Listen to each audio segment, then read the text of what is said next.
How much time do you usually have for lunch or dinner? We all have busy, full lives, and we usually end up eating the same stuff every time. So we're gonna make together 3 easy plant-based meals. They're tasty, nourishing, and made in less than 20 minutes.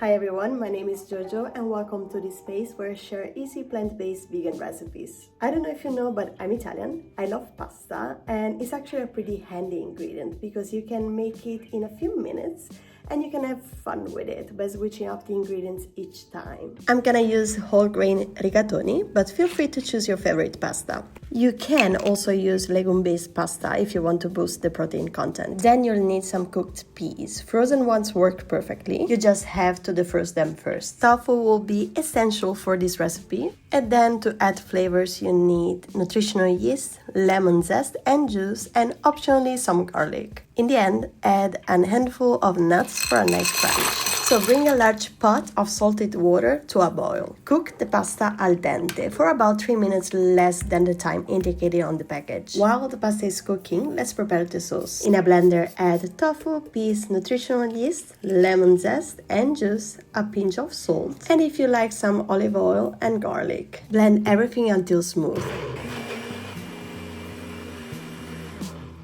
The consistency should be quite liquid since you will finish cooking the pasta in this sauce. Pour the cream into a pan. Now add the al dente pasta and a splash of pasta water to rinse out the blender. We don't want to waste anything, so cook everything together over medium heat, stirring for about 2-3 minutes.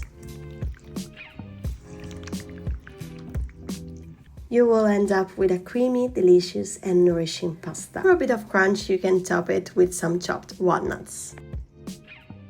For the second recipe, we're gonna use orzo. It's not that common to use orzo in Italy and it's actually called by a different name, and we usually use it for minestra or for soups. In Italian, orzo actually means barley, which is a grain, but whatever. We're gonna use it in this recipe. I think it's really good. And it's also made in one pot, so pretty easy. So we're gonna use orzo, and just so you know, in Italian this type of pasta is called punte d'ago, which literally means needle tips. You'll also need yellow lentils, but don't worry, red lentils work perfectly too. For the veggies, we'll use half of an eggplant, 1 red pepper, a whole onion, some date tomatoes, and a good quality tomato sauce. The better, the tastier. A touch of fresh basil will add the freshness we need to bring it all together. First, cut the onion in half. Then, peel off the skin.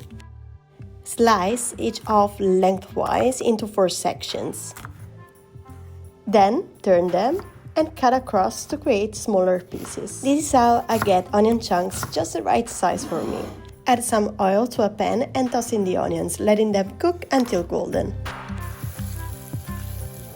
Meanwhile, cut the eggplants. We want to make small chunks so they cook faster. Start by slicing them lengthwise into 4 sections. Then, turn them and slice again into 4. Finally, cut across to create small cubes. This way you're gonna obtain perfect little dice. By now, the onions should be soft. So add the eggplants, salt, and cook them for about 5 minutes. In the meantime, let's keep chopping the vegetables. Take the bell pepper, remove the seeds and the white inner ribs. Then slice it lengthwise and cut across into small cubes. At this point, the eggplant should be tender, so go ahead and add the bell pepper to the pan. Let it cook while you cut the cherry tomatoes in half. I promise, now we're done cutting the vegetables. So add the cherry tomatoes to the pan, stir everything well, and pour in the lentils. Of course, make sure the lentils have been rinsed. Next, add the orzo, give it all a good mix. Then finish the tomato puree and some water or vegetable broth. All the vegetables, lentils, and orzo should be fully covered with the liquid. Let it cook over medium heat for about 7 minutes with the lid on, then uncover and cook for another 5 minutes, allowing the excess water to evaporate. Finish it off with plenty of fresh basils and a generous drizzle of extra virgin olive oil. Lastly, we're gonna use rice. This is also a one-pot recipe, so you don't have to dirty anything else. It's also perfect for lazy days because you don't have to stir it, but you have to be careful to manage the heat so you don't burn it. So choose a type of rice, any kind will work. If you want to speed things up, just go for one that cooks in about 10 minutes. You'll also need some tempeh, soy, chickpeas, or any variety you prefer. As a vegetable, you'll need a leek, and then some turmeric, black pepper, and finally vegetable broth. If you don't have fresh broth, dissolving a bouillon cube in boiling water works just fine. Start by heating some oil in a pan and crumble the tempeh with your hands. Add turmeric to taste, plenty of black pepper, and let it brown nicely.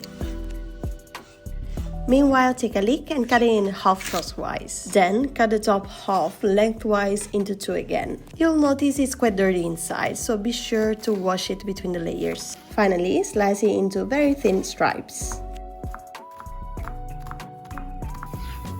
Once the tempeh is golden, add the leek, add some salt, cover it, and cook it for about 5 minutes.